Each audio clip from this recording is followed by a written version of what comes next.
Yo, hoop fans! Your sideline sage, Tips and Upstreams, is lacing up once again. On deck, deep dives into the freshest NBA clashes, ready to set the planks ablaze. But before we jump the ball, be sure to hammer that subscribe on our YouTube channel to keep hooked with our sharp forecasts and prime selections. All right, let's bounce into today's NBA Crystal Ball reads. Today's only prediction is for the match between the Indiana Pacers and New York Knicks. Madison Square Garden is all abuzz, and it's set to be the arena for this showdown as well. The Knicks controversially seized the first game on Monday. Will they travel to Indiana with a 2-0 series advantage, or are the Pacers poised to level the series? The New York Knicks and Indiana Pacers reignite their storied rivalry, heading into Game 2 on Wednesday night, spotlighting as the sole NBA playoff game of the evening. Though termed a remix, Game 1 temporarily put the legendary rivalry on ice, with an offensive firepower display that the Knicks-Pacers matchups of the 90s rarely showcased. The showdown at Madison Square Garden wrapped up with a fiery 121-117 score, all within regulation time. A familiar scene for anyone who's followed Knicks games. The evening concluded with its fair share of drama, which we'll dive into shortly. Nonetheless, Game 1 set the stage for a series that promises to be a nail-biter, and tonight's game might just continue to deliver on that excitement. Here's your exclusive look at Wednesday's sole NBA playoff encounter, complete with staff predictions, betting odds, and a preview. Major headlines from Game 1 centered around, as often is the case in the NBA playoffs, the officiating. Indeed, if you're a Pacers fan, or simply anyone who watches the game, a late fourth-quarter moving screen call and a significant Dante DiVincenzo flop appeared to be highly questionable decisions in the dying seconds of a playoff clash. This, on top of a kickball call that the NBA's post-game report later acknowledged as a mistake. Yes, these were aggravating errors that shouldn't occur in playoff games. However, focusing solely on the officiating overshadows some of the thrilling storylines from that gritty, high-octane Game 1. Contrary to the Knicks-Pacers rivalry of the 90s, this matchup was dominated by the offense on Monday night, the final tally hitting 238 points in regulation. The Pacers led for most of the game, displaying speed and physicality, but the Knicks ultimately outshot, outplayed, and outlasted them in the fourth quarter. The Pacers showed strong form in Game 1, yet the Knicks simply had too much firepower down the stretch. Indiana shot an impressive 52.3%, sank 10 three-pointers, and committed just 8 turnovers in the loss. Throughout their 7 playoff games, they've averaged 113.6 points per game, the second highest of any team in the postseason. They are shooting 48.5% from the field and 34.8% from beyond the arc, while averaging 13.4 threes and 13 free throws in postseason play.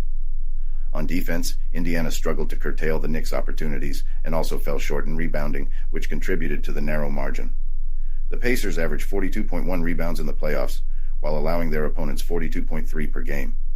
Indiana's defense has held their opponents to 111.7 points per game and 48.2% shooting, while averaging 5.1 steals and 4.6 blocks per game.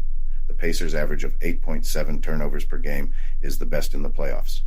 Miles Turner spearheaded the offensive effort with a team-high 23 points on 8-16 shooting. However, the center managed only 2 rebounds. Tyrese Halliburton, who had been averaging 16 points in the playoffs before this series, scored just 6 points in Game 1, but led the team with 8 assists and 4 steals. On the flip side, the Knicks surged with a 39-point fourth quarter to secure a victory in Game 1 at home on Monday, shooting 53.7% from the field and 47.8% from beyond the arc. They overcame a night of 14 turnovers by out-rebounding Indiana 40-32.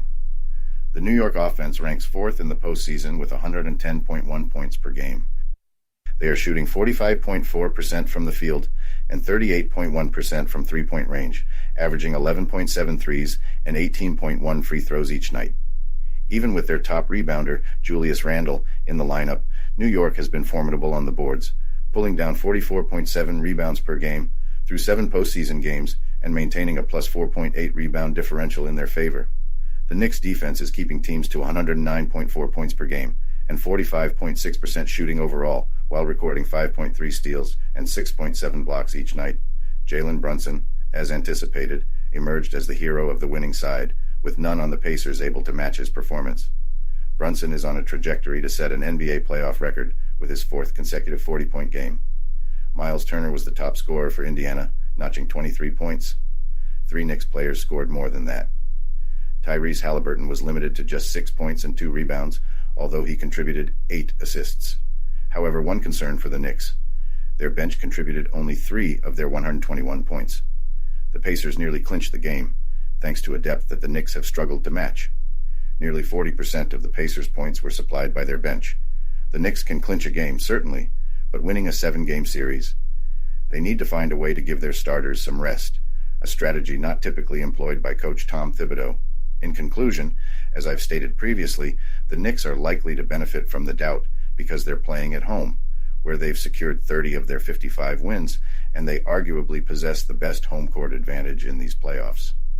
However, the Pacers could have easily won Game 1 outright, especially with several questionable calls down the stretch going against them.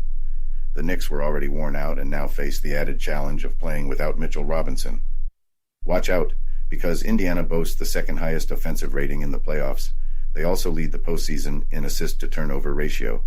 Despite Tyrese Halliburton's struggles in Game 1, the Pacers led for significant stretches in the fourth quarter.